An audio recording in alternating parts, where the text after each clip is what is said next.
Hello, everyone. Welcome to part one of this year's State of Talent Acquisition survey findings. We have got quite the data set to share with you. I am Jo Volan, Director at ATC Events and Media, and I'm dialing in from beautiful Malau country down here on Phillip Island. We will kick off in just a moment, but first I will share with you who contributed to the survey, and thank you to, I see quite a few people online here that contributed to the survey, so you have my thanks and gratitude for that. We did have over 400 responses, but of course we can only count one organisation once, so we took the most senior and complete data set, and that led us to have 244 talent functions having their say. As you can see, we had quite a spread of organisation sizes, and for the most part, 87%, it was the head of talent acquisition who completed the survey. So we have, in case you haven't clocked it, we have a two-part webinar series. The first webinar today, it is called The Structural Evolution. Next Tuesday, we'll have part two, which is the operational benchmark. Part two will focus in on things that are kind of more tangible in the process. So, you know, process maturity and candidate fraud and technology and so forth. But today, Andy and I are going to hone in on the power trio, the skills-based organisation, composition of the talent function. I'm going to share with you a future-ready operating model for people and talent teams that I have been developing, and I've run it by quite a few heads of talent in the process. We're going to be looking at AI strategy and governance, agentic AI, and juicy stat right at the end. How are we faring in terms of organizational-wide redundancies? Of those redundancies companies have made in the past 18 months, how many of them were related to AI? At the end of the webinar, we will also be giving away one free ticket to ATC 2026, the largest and longest running talent conference in Australia. It is curated by people in talent, for people in talent, and we are currently curating number 20. So if you've never been, this is the year. Now, what I'd like to do now is welcome a good friend of ours, Andy Brockhoff. Andy is the Vice President APAC of Eightfold AI. Hi, Andy. Hey, Jo. How are you? I'm so well. Thank you for being here and bringing your wealth of knowledge. Skills and talent intelligence. Yeah, and it was interesting, Jo, you and I did this same session a year ago, so it's always interesting to track year on year all the changes that have taken place, etc. So looking forward to the discussion. There's some good year on year data. Certainly it's been a year of progress, that is for sure. Now, let's kick off. So talent, we have found, is well and truly in transition. We are now reimagining organizations as dynamic, skills-based systems that orchestrate both human and artificial work. And this is certainly disrupting traditional structures in the process. We looked at it in the context of the survey and the data through the lens of what we call the power trio: skills, advisory, and AI. So Andy, skills, advisory, and AI, any surprises here for you? No, look, it's definitely correlating to what we're seeing, but I think the key one for me is watching how fast people are starting to shift and focus on becoming that talent advisory, especially moving further internally, making sure there's a focus on mobility. No surprises there about the focus on AI and automation. I thought it'd actually be a little bit higher, to be honest. We'll touch on the skills-based organisation in a little bit, because I think people are, I'll say the word tiring of that term, and it's something I certainly hear people on. It all sounds and feels a bit too hard, if I'm honest with you. I know you're tiring of the term, Andy. I'm waiting for the replacement term to skills-based org, or skills-powered organisation. So having a look at how those percentages are made up, what we did is we asked the talent leaders on a scale of 1 to 10, tell us what your focus is on each of these things. Now, we considered low to be 0 to 5 out of 10, moderate to be 6 and 7, and high to be 8, 9, and 10. So that's how that's broken up. And we can see here, obviously, there's a lot of strong focus on those 3 areas. But the fourth here is breaking roles down at task level, only 45%. And in the high area, it was only 16. Does that surprise you, Andy? Yeah, Joe, you and I had a chat when we were preparing for this session about, and this is the one that actually, one of the things that surprised me the most. Obviously, as you know, things are starting to be automated more with things like agentic capabilities.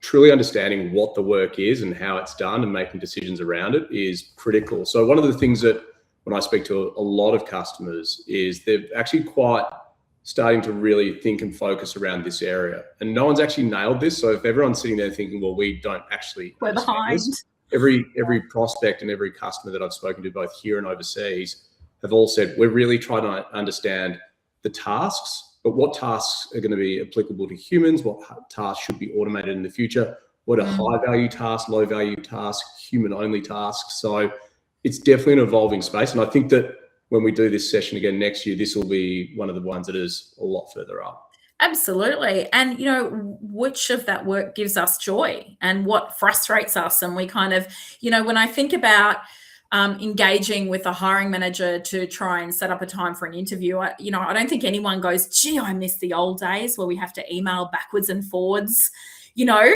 day after day, trying to find a time that aligns in everyone's diary, right? I don't think that's something anyone is going to miss. So there's definitely some low-hanging fruit opportunities.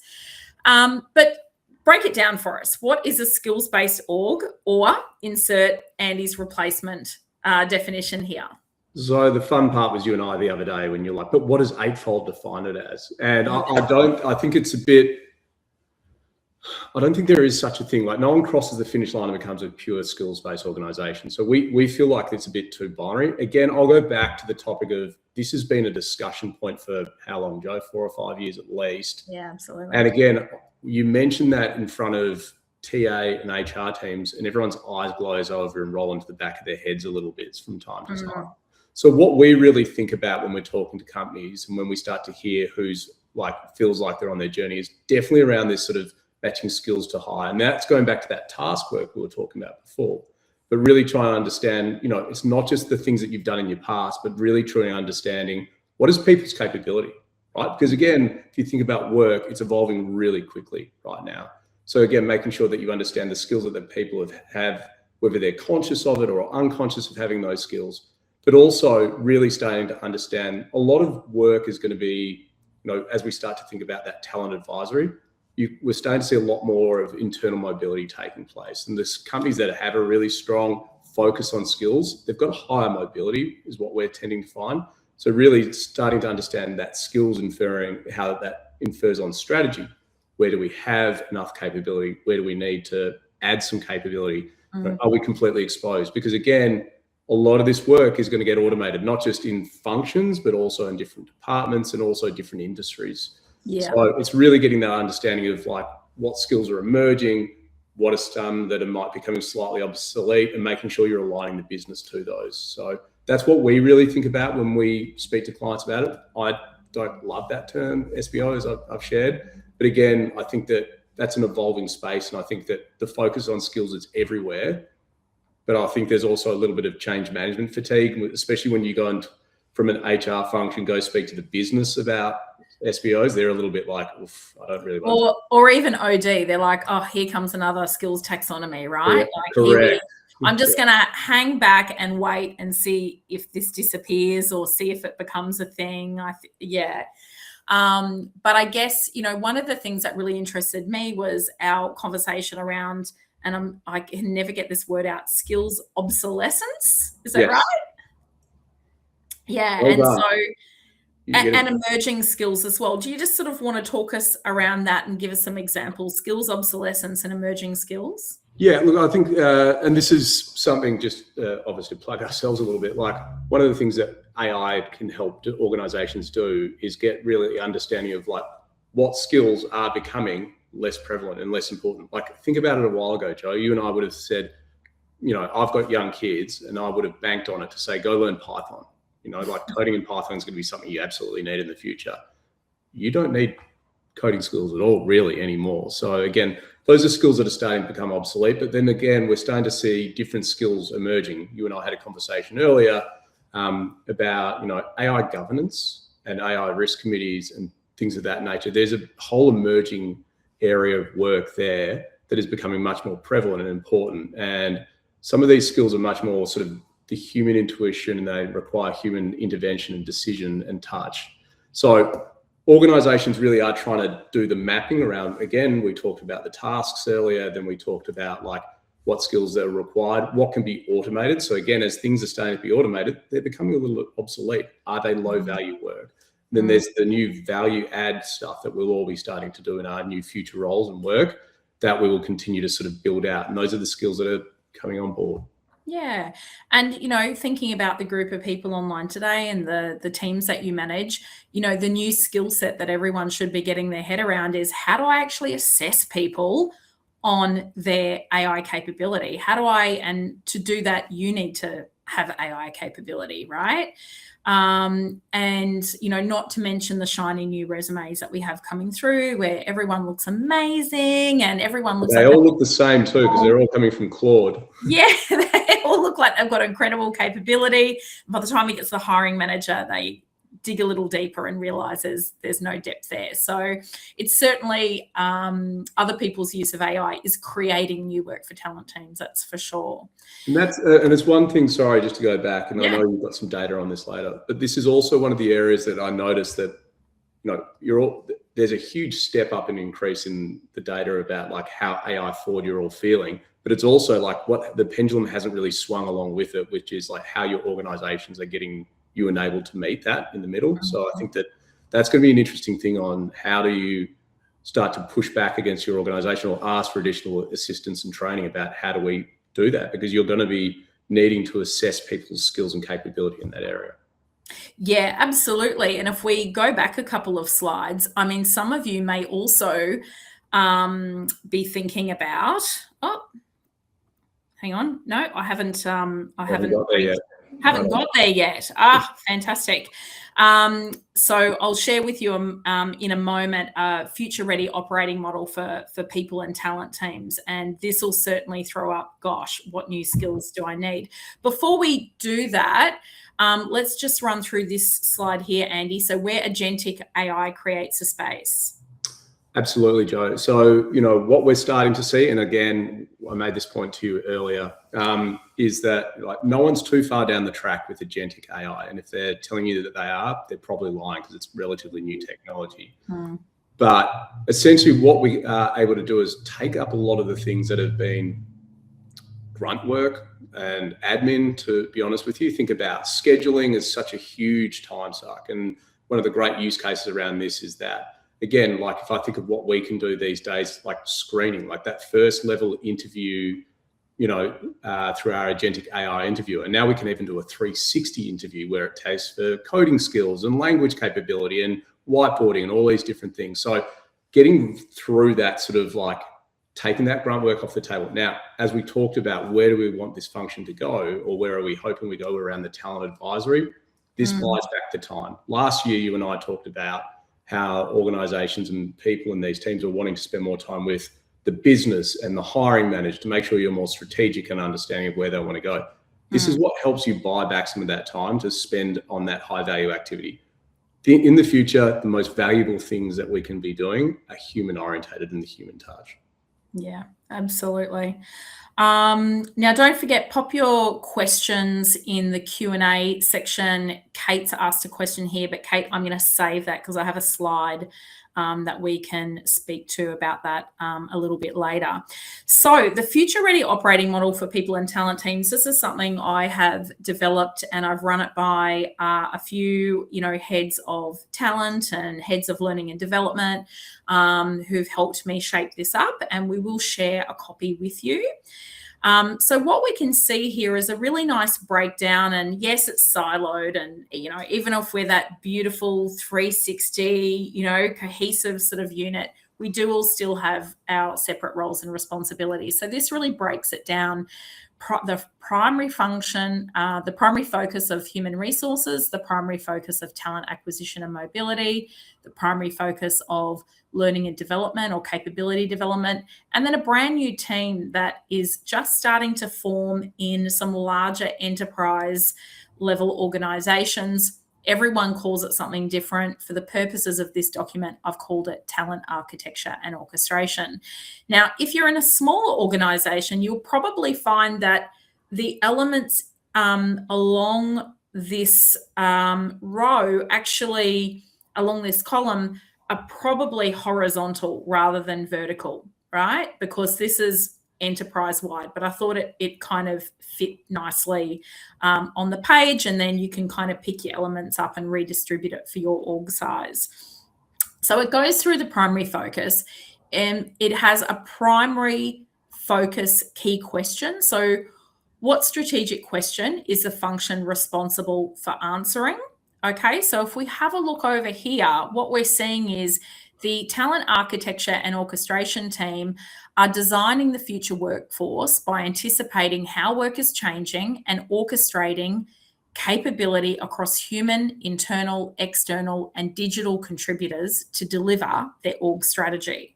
So the question they're responsible for answering is, what is the most effective combination of work design, human capability, external talent, digital capacity required to execute the business strategy?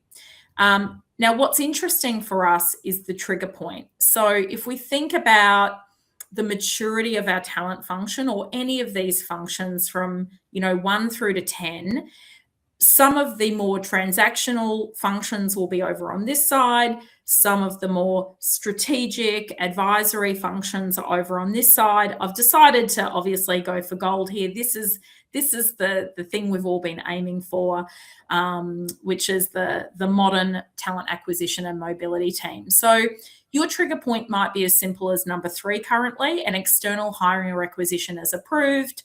Now, this means that somewhere further up the chain, higher up the trigger point, the role has already been determined, it's been designed, we've done our buy, build, borrow, bot, or perhaps it's just simply been assumed that this is external and full-time. For those of you in a more modern function, you probably have various trigger points. So some of you may be working with workforce planning to identify future capability needs, succession risks. You're doing your talent intelligence, your market mapping, and your talent pipelining. And then some of you will be involved in internal mobility. So anywhere where a role needs to be filled, you're involved, versus it only being an external hire. Now, as we go through this chart, you'll see it goes on for pages. We've got data quality, role design, hiring demand, AI orientation, people experience, risk management, governance. We've got a key governance question here. And then we move into scenario planning, feedback loop, business relationship, and of course, measures of success. So we will share this with you. You'll also get a copy of the playback today as well. And we'll try and get you an editable version, because no doubt, you'll need to finesse this specific to your organization. Let me know in the chat if that would be helpful or not. Okay, so moving along from this model outlining the talent architecture and orchestration, and quickly, I'd just like to say, some of you may find that the work is happening not through a new function, but through a collection of people in HR, people in talent acquisition, and people in learning and development, people in the business coming together to form what Downer, I know Maisie's online today. Hi, Maisie. You call a talent board. If Eden and the team at Movember are here, I believe they call this their workforce lab. And it's where the role design and the decisions take place before we get to requisition being approved. I saw Jane Hawkins is online. Hi, Jane. Thank you. You were the very first person I ran this model by, and you'll see it's developed a little bit since then. So the new work is neither human nor AI. It is human and AI. It's called co-intelligence. I wish I could claim it. I can't. There's a whole book on it for those of you that are interested. But the questions we'll need to answer are, which work should AI perform independently? What requires human judgment? What produces better outcomes? What kind of work when humans and AI collaborate? Where humans must remain accountable? How should roles evolve as AI becomes a teammate rather than a tool? How do we hire for co-intelligence? Now, that's your problem, right? Everyone online today, no doubt, has this as your problem. How am I going to hire people who can do this? And importantly, how do we measure performance when work includes both people and AI? Because performance will need to eventually change. One thing I didn't see in any of the data, Joe, just taking advantage of the chat, and I'd be really keen to understand, is how are people doing that today? Like, how are you testing for, AI, fluency? What are the things that you do, apart from obviously checking whether or not their CV was created by one of the large language models? It'd be really interesting to see, because again, I think everyone's starting to wonder how to go about this as well. Yeah, well, I know Stefan at Explore is online. Hi, Stefan. Now, he actually has, AI guidelines. We will be sharing that in this month's newsletter. Since you're all at this webinar, it means you're subscribed and you'll get it in your inbox the last Friday of the month. And he will share his version of how he lets people know, where we use AI and where you can use AI. But last year we had Canva speak at the ATC conference, and they were very, very quick to say, can you use AI in the process? Yes, you can. In fact, we insist you do, and we're going to assess you on how you use it. So they made a very, obviously Canva, not surprising, were very quick to go down that path. Now, supplementary skills needed for the new work. So if we think about that vertical, what kind of skills do you need to work within that team? You need human-centered design, you need service design, you need systems thinking, strategic foresight, and AI and agentic work design. And these are not easy things to bring together. I mean, if I wanted to hire somebody who is a systems thinker, how do I do that? I don't know, guys. That's another question for you to answer. So this will be interesting unto itself. What is your role in bringing that team together? Now, if we move on here, we've got the problem for talent teams is that transactional TA is downstream, meaning that they receive the job request after the role is already decided. So you need to decide within your organization and your talent function exactly where your trigger point should lie. All right, moving along to some more data from the report, high-performing talent teams in 2028. So we asked talent leaders to share, what do you expect a high-performing talent function to look like by 2028? And first of all, the team composition, they determined here that 24.5% expect no change, but everyone else pretty much expects some level of change. Now, it could be we're going to be the same size, but new AI orchestrator roles, or it could be we're going to have smaller teams focused on high-touch senior roles. And then we had 7.1 that said we do expect an absolute significant reduction in headcount. I'm enthused to see that last one, Joe, because I mean, I think absolutely, because I think last time we spoke there was a little bit of a healthy fear or paranoia that was sort of out there, and I think that does remain. But I agree. It would be interesting to see as work shifts how that orchestration takes place. Is it just a TA function, or do they become part of a larger AI orchestration sort of board, to use your language earlier, within the organization? Because it's going to be taking place on every function. Yeah, absolutely. You know, I can only imagine what the state of TA 2028 is going to look like. Now, I might just stop here for a quick second. We have got so many questions. Forgive me, they're quite long. I'm just going to, maybe Andy, you want to jump in and have a look as well.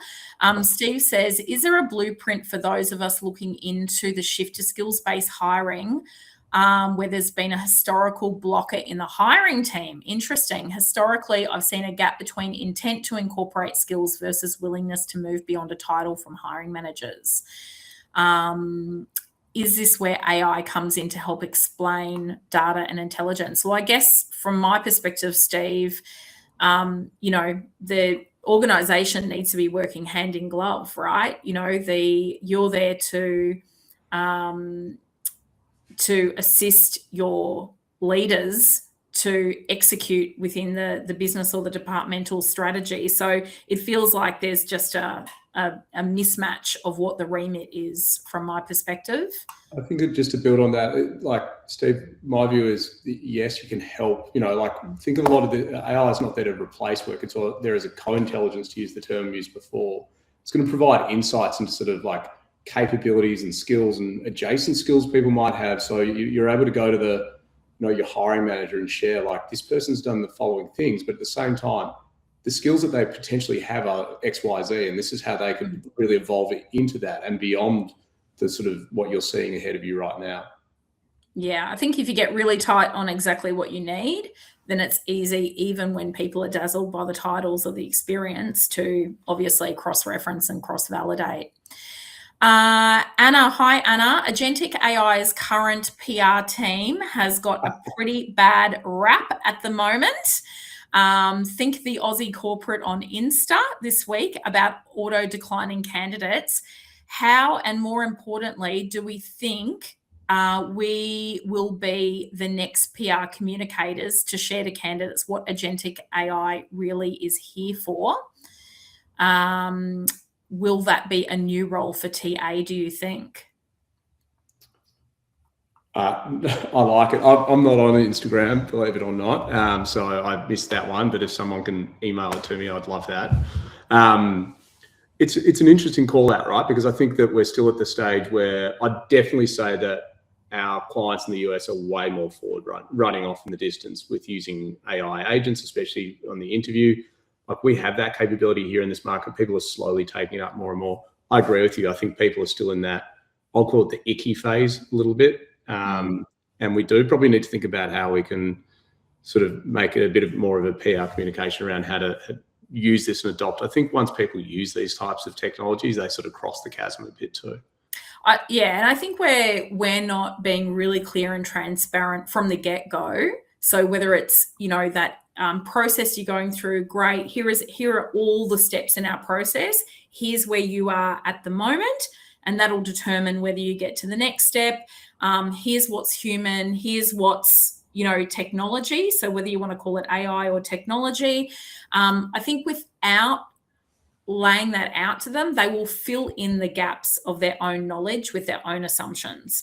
And for the most part, you know, more obviously there's more people getting the, you know, thank you, but unfortunately response than the people getting the congratulations response. So it's an easy thing for people to be disappointed about. You know, looking for a new job is no small task. It's incredibly frustrating. A lot of people feel really cut out. So I think if we can over communicate and share upfront. So this is where, like I said, we're going to be sharing how Stefan at Explore does that. By giving them the guidelines up front. This is where we use AI. This is where you'll use AI. Here's where the human decision's involved. And that just kind of takes the high stakes and the pressure and the suspicion and those kind of things out of it for people. All right, what else have we got in here? In your model, where does the responsibility management for your ATS against all of this? Great question, Jay. I can't flick back to it, but I will share this within the next few days with everyone.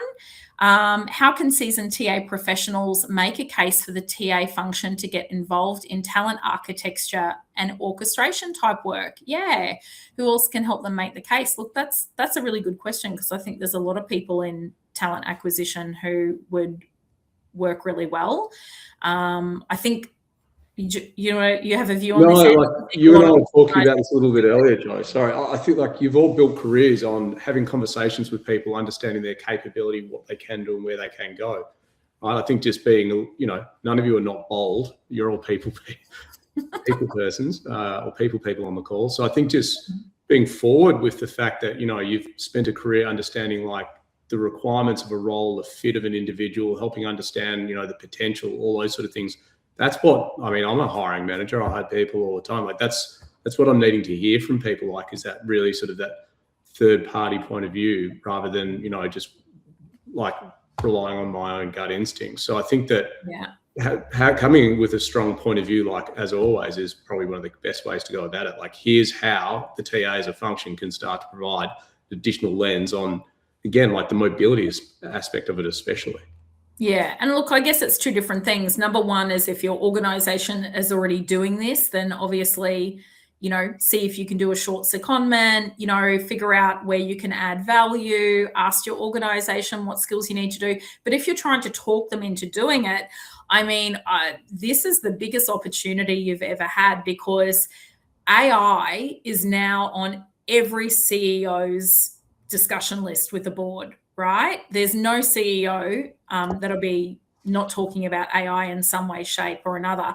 And this is where a little bit later in the data we'll show you the top concerns around AI has completely flipped, because the question of cost or access or whether we're allowed to do it is now off the table. Now it's a case of really, how we're going to explore it, how we're going to operationalize. And so, there's plenty of benefits there to put in front of the C-suite in terms of, what you might get from doing it. And then sitting under that is, well, we need to crack the nut to figure out how and why. Yeah. And one thing, Joe, like TA has been one of the leading, use cases in the adoption of AI, right? Like, so again, like it is front and center of the C-suite, but it's also like there are, I feel very much that like a lot of CEOs and boards are pushing leaders to go get AI and go and then prove it out. And then it's, to some of the questions, like how are we showing the value? Like where's the ROI immediately? Why isn't it payback faster? So it's an interesting dynamic at the moment. It's on top of everyone's list. Again, there's also like the benefit and the fear factor of it also. And again, we'll touch on that soon. Absolutely. Well, going on to the next slide, we've got some great comments. So these comments are direct from the talent leaders. We've said, what will separate high-performing teams from the rest by 2028? And some believed it was all about heading upstream, being involved in workforce planning, internal mobility as a first resort, moving towards total talent orchestration. Others are really focused on talent advisory, which is our next topic. And the others were about AI and automation, so adopting it in ways of working. And others were very firmly focused on, the human element. And of course, the answer is, all of those things will be important, but it's interesting to see, what are the things that are top of mind. So talent advisory, a capability, not a destination. So rather than thinking a talent advisor is a destination, think of it as an operating capability that enables talent acquisition to contribute more strategically. So whether an organization is moving to be skills powered, whether they're redesigning work for AI, strengthening workforce planning, improving internal mobility, advisory is the way that TA can participate in the conversations. It's a little bit like what you said with skills earlier. It's not a destination you arrive at and you say, oh, great, journey ticked. So having a look at the third of the power trio. So we said the power trio was going to be skills, advisory, and AI. And I'm going to keep moving right along because we've got a lot around AI. Yeah. Over the past 12 months, organizations have become significantly more confident in their AI journey, but that in itself creates a different and new tension. So AI mindset, we asked last year and this year what best describes your organization's mindset towards agentic AI. And you can see we've shifted from 2025. In 2025, we had only 11% called themselves AI pioneers. That's now at 27. We've had last year, the AI optimists is about similar, but what you'll notice is the optimists became pioneers and the cautious became optimists. The skeptical resilient is still stubbornly hanging in there, 13 to sort of 16%, but that's okay because in any bell curve, there's always that group. But what we can see here is some, really emerging organizations here. And if we have a look at how governance plays out in this, does your organization have a clear AI governance framework in place?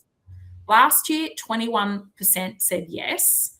Now, you can be forgiven because it's a fairly kind of new thing, right? And it's okay to be in development. It's okay to still be doing the work. That's not a problem. It's when the no stays a no. And what we can see here is we had none in development last year at 41%. This year, that's only 17. And Andy, you were the one that said, who are they? So I thought I'd break it down here. Yeah, thank you for calling it out. Look, I think it's I mean, back to the slide previous as well, like it's a large transition that you and I spoke about. And I think this is the place where I'm spending a lot of time with prospects and even customers, right? Like the governance framework,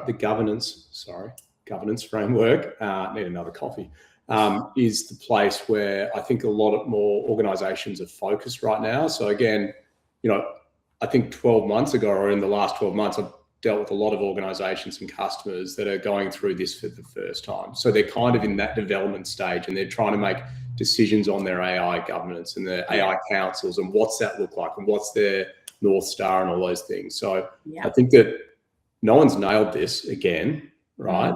Back to a conversation we had earlier. But I think at the same time, everyone's going through this for the same time. What I will say though, is that it's going to remain dynamic, right? What I liken this to is like, it's not a tick the box exercise.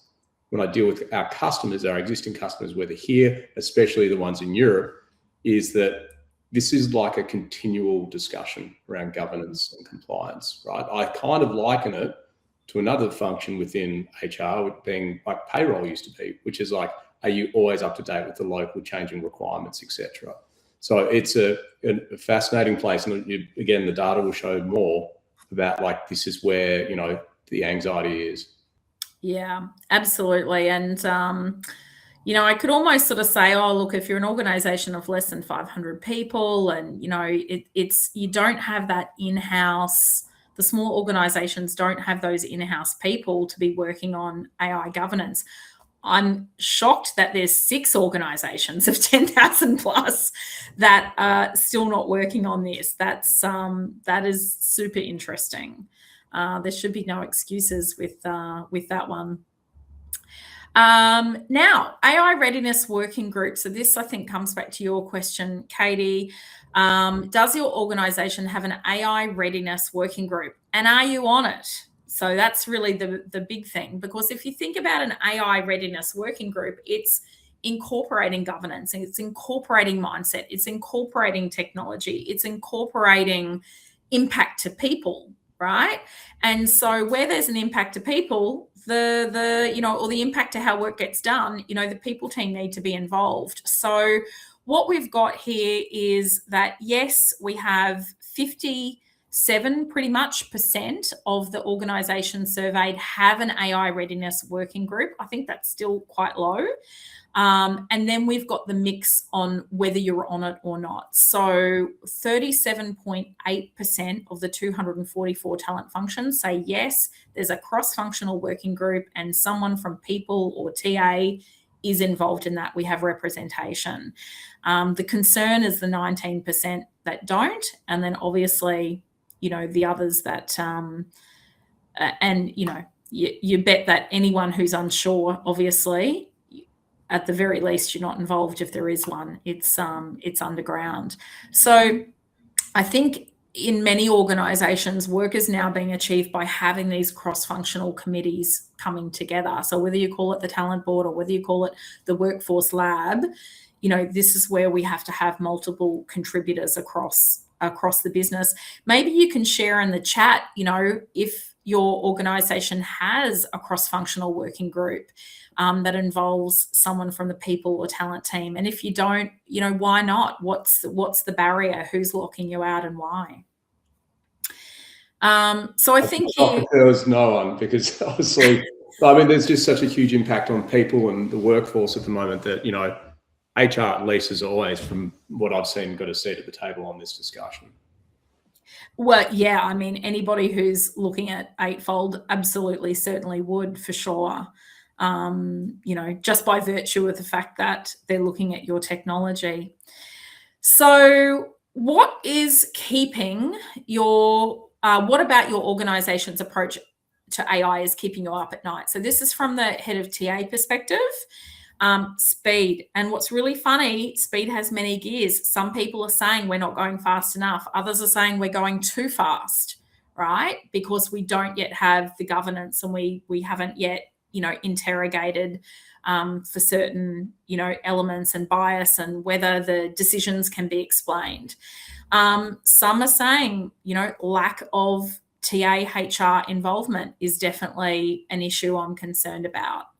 We've got unclear governance and accountability around autonomous AI decision making. How can you possibly go back to Anna's question before? How can you go back and explain that to potentially hundreds of thousands of candidates if you don't understand it yourself?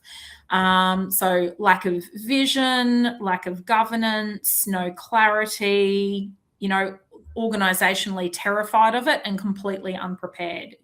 That's a tough spot to be in 2026. Other people are talking about, the consequences keeping them up at night. So not enough people to embrace it in time that they end up so far behind they'll get replaced. Organizations have been really clear now. If you want to be considered to be hired, if you want to be considered to be promoted in some organizations, AI capabilities way up there. So I think, some people have even had, and I don't think I've put it in here, but thinking back to all of the hundreds of comments that were in there, some people are saying, I've been set the training, I've been given the opportunity, but I'm just too busy. And I think that's a big risk for TA today, is to say we are so busy delivering on today's needs that we're actually not looking up and protecting ourselves for what the talent function may look like in the next, 12 to 24 months. You might get a rude awakening by being so dedicated to your job that it becomes a very big problem for you. Yeah, and this comes up a little later in some of your data, but it's also that, again, that desire for, our organization is forward-looking and we're an AI-first company, but how much time are we getting trained on? Where's that, how's the organization meeting people in the middle? I think is a really interesting thing. I'm just reading some of the comments through here, which is fascinating. Kate, terrified is a great word, blinkers on, heads down. I get it. And I felt like I was at an event a couple of weeks ago where someone I was talking to them about this exact topic, and they were like, I feel like the bottleneck of it in my company. I'm like, why do you feel that? And they're like, everyone's so far ahead. And then someone else is like, we're too far ahead. I think there's a lot of bullshit out there on this topic on AI and how far along people are. I think everyone's going through this at the same time, and different organizations are going to be moving at different speeds. That's okay. I think the call out is making sure you push your organization to help train you for where you need to be. Yeah, absolutely. And I think if we go back over the conversation over the past 5, 6, 7 years, just about every webinar we've run, certainly every conference we've held, we've been talking about talent advisory, right? And I think, for those of you that did that work, that brought your cross-functional teams together, that put your trigger point higher in the process than simply, you guys are probably having an easier time. Because if I read the comment here from Stuart, and he's saying Hillsmith Family Estates, we have an AI working group headed by risk and compliance, definitely involved our people and talent team. So you get an automatic invitation. You're already in the cadence of these meetings and these discussions by pure fact that you did that work around talent acquisition, around talent advisory, 4, 5, 6, 7 years ago. So I think this is really, a strength for you guys that did that work at that time. So AI adoption in TA, we asked last year, what were the top 3 concerns? And then we asked the same question this year. And what you'll see is cost of investment. So basically the barrier, the approval or the cost has fallen completely off the list. It is now a line item for every board. Absolutely. It's for a lot of organizations, it's just a matter of where you're going to spend it, right? So now we see those other elements change. So it's interesting that potential, bias has gone from 3rd up to 1st. And I think because there's far more interest from the public, right? There's more interest from the community around it. People are being called to account. Transparency. And, we do obviously have some changes to our privacy and AI laws coming up where you will be legally required to be transparent, which is hence why we've got the newsletter examples being shared later this month. And this makes complete sense, right? Because it's become one of the top things, not just in like you don't want to end up on the front of the Australian Financial Review is what the fear that a lot of organizations have. But, I've read articles in like the Financial Times. There was one in the Age the other day. There was one there's a lot of articles about this, and it's right to be there. So, I totally understand why this is the concern that organizations and people have. I think just spend time with whichever vendor you're working with, whether, it's us or I saw some people from Smart Recruiters, et cetera, on here, double click, make sure you're working with your vendor to truly understand how they solve for that, right? Because again, to your point, Joe, we're all about to be having to be on the hook around the explainability for it soon, which again is the absolute right thing. Yeah, absolutely. And immediate agentic AI benefits for TA. So we asked this question and we said, how do you expect agentic AI to offer the most immediate benefit to your TA team? And coming in at number 1 was autonomous interview scheduling and coordination. So then I went and had a look at the other data and said, who's actually using that, right? And there was a pretty big mismatch. So there were only 36 of the 244 talent functions currently using that technology. I mean, that technology has been out for a very long time now. Autonomous interview scheduling and automation. Number 1 benefit, very low use today. Coming in at number 2, automated sourcing and headhunting, predictive pipeline management, end-to-end candidate onboarding, AI-led initial pre-screening for interviews, and so on. So, I think it's time we looked at, what are the barriers stopping us from adopting AI where it could create the greatest immediate impact by our own virtue that we've sort of determined already what that is. Now, the organizational focus. So while much of AI focus is generally about speed and productivity, and we've heard nothing but speed and productivity for 5 years, we're kind of now shifting that question to be, how will AI change the quality of our work? And I think that's a really meaningful discussion if you can find yourself in that discussion. Because I think everybody already understands speed and potential productivity, but how will it change the quality of our work? So the next 12 to 24 months, we asked organizations, how do you expect AI to impact your hiring process? So this is super interesting. Of the 244, 167 of them said we are definitely in the next 12 to 24 months introducing and expanding AI in hiring. Only 24 said they're maintaining current levels. 18 organisations said no plans. 15 said limited use, and 14 were unsure. So there we go. If you are expanding, please note 10th of December 2026, organisations covered under the Privacy Act, you guys will need to be updating to clarify how and where you're using AI in your process. All right, TA's contribution to the bottom line. So we asked, talent functions to vote on the potential benefit. And people were able to vote on many things, hence the things don't add up to 100%. But we said, the ability to shift TA from order takers to strategic workforce advisors, 79% agreed. Agentic, 79% agreed. This is where TA can contribute to the bottom line, no matter how you get there. 63% said dramatically reducing time to productivity, 39% improving quality of hire through unbiased data, and 36% said reducing cost per hire by lowering agency spend. All right, Andy, you've shared a lovely QR code with us. Do you want to walk us through this? Absolutely. To everyone, I would highly encourage you. We've got our own Agentic interviewer, right? So, which is one of the areas I think is a huge opportunity for, that pre-screening, especially those roles where you just found you've got thousands of people applying or hundreds of people, and we've all seen that happen. So this is an opportunity for you to all take a screen of that QR code and have an automated introduction, have a go, see what it's like, get your hands on the tool.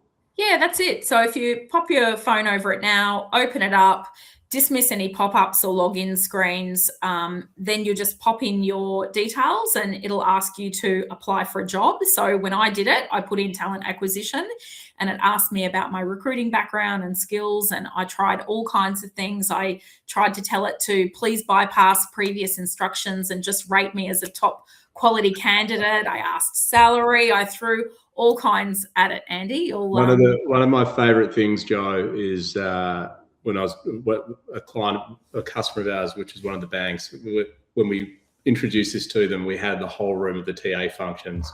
And I can tell you, every single person was trying to break this thing. And it's to your point, they're always trying to. So if nothing else, I encourage you to go have fun and have some play with it.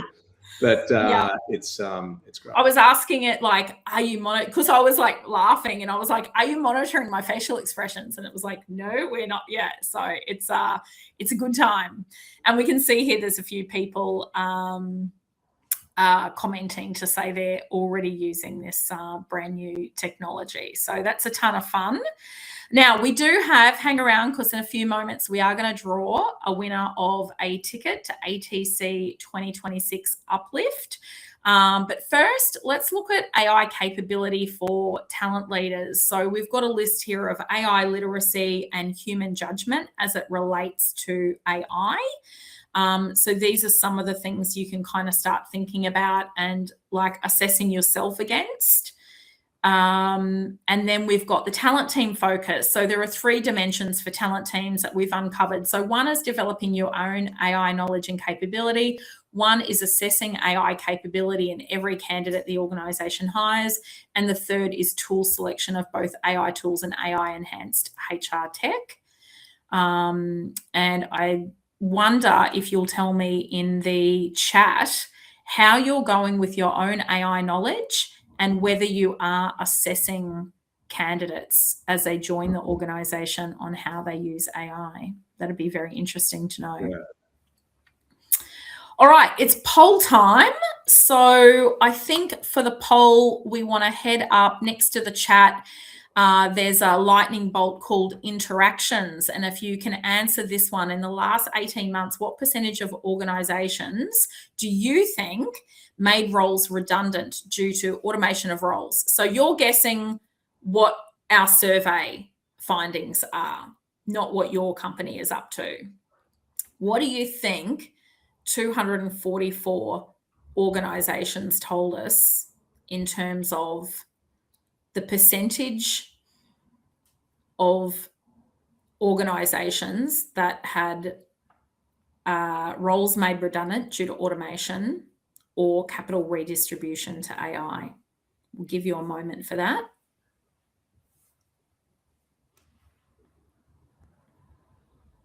It's interesting. We've got some people think that over 51% of organisations have made roles redundant due to AI. We've got quite a few down the bottom that are saying, nah, less than 15%. It's not a thing.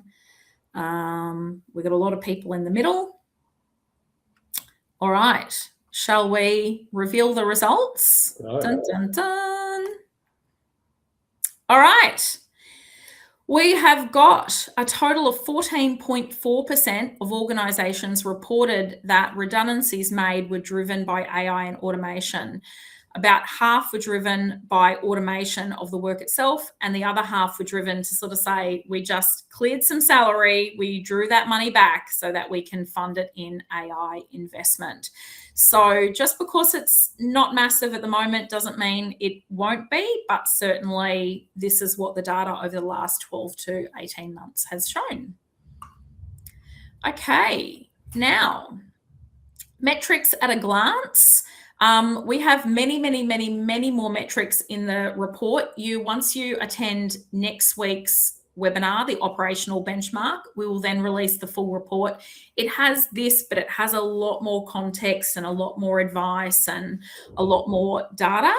But this is on a scale of 1 to 10. The overall across all, the alignment to business strategy was 6.9. This is something that has been heading up year on year as we talk more around strategic alignment.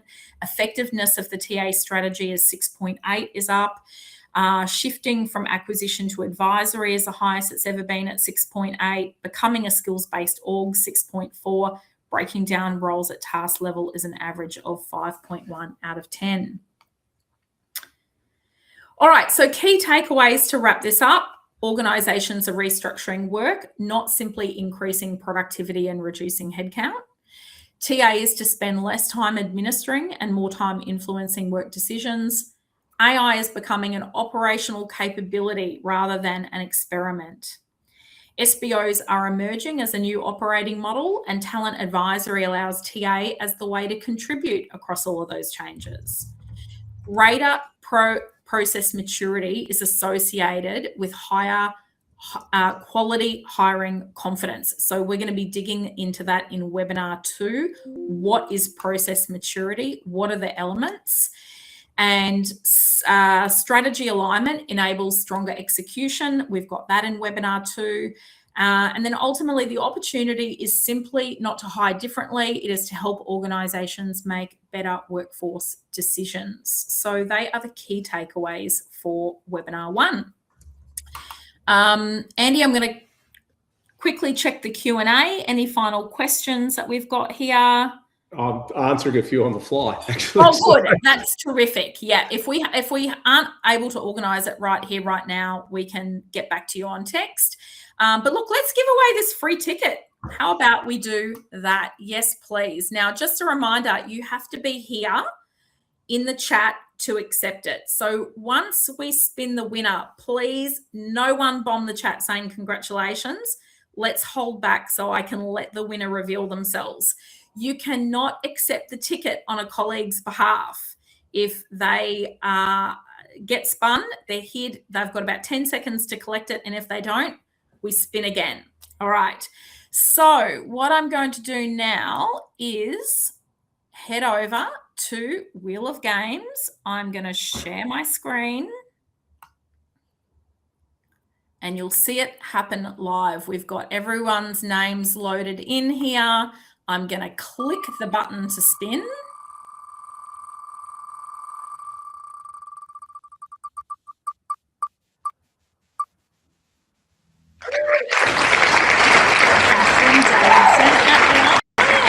All righty, let's click back here and head to the chat. I'm going to stop sharing my screen. Hang on, chat. Yeah, she's there. Yes, she's here. We've got a winner. Good on you, Catherine. All right, now you can flood the comments and congratulate Catherine on winning the ticket. So, Catherine, we will see you at ATC 2026 Uplift at Fed Square in Melbourne in October. So, well done to you. Now, next Tuesday, we'll be giving away another ticket.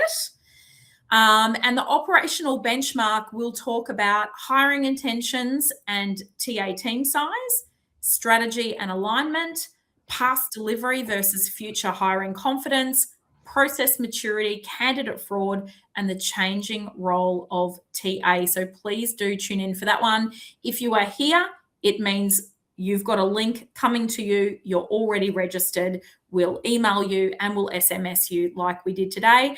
But if you know anybody else that might like to join in, you can head on over to our website and share the link with them so you can get your friends and your peers to register. But Andy, thank you so much for joining us today. Joe, it was an absolute pleasure. It was great to spend the time and really interesting discussion. If anyone wants to know any more about Eightfold, please reach out to me on LinkedIn. Happy to have a conversation with you. Yeah, fantastic. Lovely. And thank you to everybody who has tuned in for a terrific session today. You will receive the playback. So if you missed the start or if you want to hone in on certain bits of it, you'll be able to play that back. We'll get that to you by tomorrow. And then we'll see you all again next week, live on air for part 2. All righty. Ciao for now.